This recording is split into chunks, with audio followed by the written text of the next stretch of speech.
Back in August of 2018, a strange substance surfaced at the River Sally sulfur spring following the passage of a 7.0 earthquake off the coast of Venezuela that affected neighboring islands Trinidad and Tobago and Grenada. According to Lowen John, massage therapist at the sulfur spring, a sample was collected and brought to the Bureau of Standards for testing. Instead of hearing what the possible testing of the substance revealed, she says she was asked to pay $680 to collect test results. She expressed disappointment in the feedback she received and believes the matter is of national interest.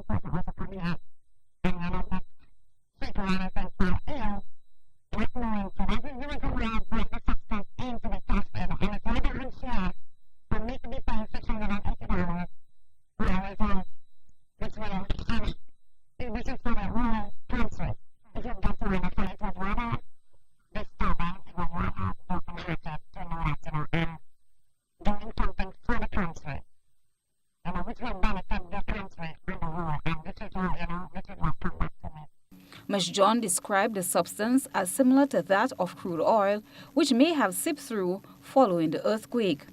The massage therapist says it is unclear as to whether this is just a normal phenomenon or something much more.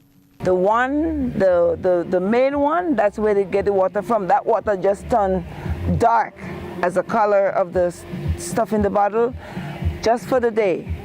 And it just gone back to normal. Really, I've been contacting various people, like I spoke to Mr. Silver McIntyre about this stuff was happening here. I even showed him. I brought a sample to School of Med, and I brought some in the Bureau of Standards. GBN spoke to National Disaster Coordinator Sylvan McIntyre. He says since the earthquake, his agency sought information from the public on any unusual occurrence. He explains, however, that the secretion at the sulfur spring generated special interest. But one that generated some interest was the flow or the discovery of some unusual substance that came from the sulfur spring in St. Patrick. I personally went to the site and spoke to a young lady who operates a small business from the area and showed me the substance that came up, and I thought it was a substance of some interest.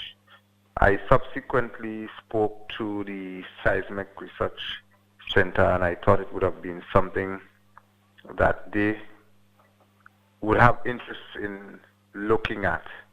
However, I was not able to physically obtain the substance from the woman whom I spoke to. I traveled just after I spoke to her, and I was not able to access it from her. So I do not know at the moment what is the status of it. It is still not a case that is closed, because we've had some unusual occurrences around Grenada that obviously would have sparked some interest in terms of seismic research.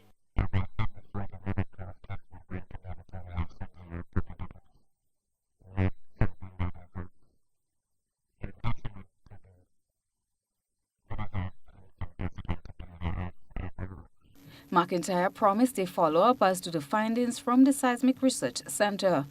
The disaster coordinator hinted of another phenomenon brought to his attention that they are seeking results.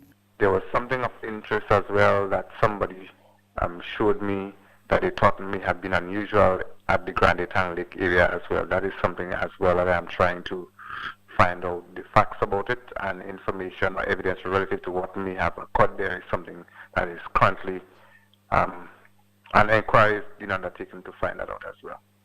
Attempts to contact the director at the Grenada Bureau of Standards to find out the reason behind the charge for the results proved futile. Christelina John, GBN News.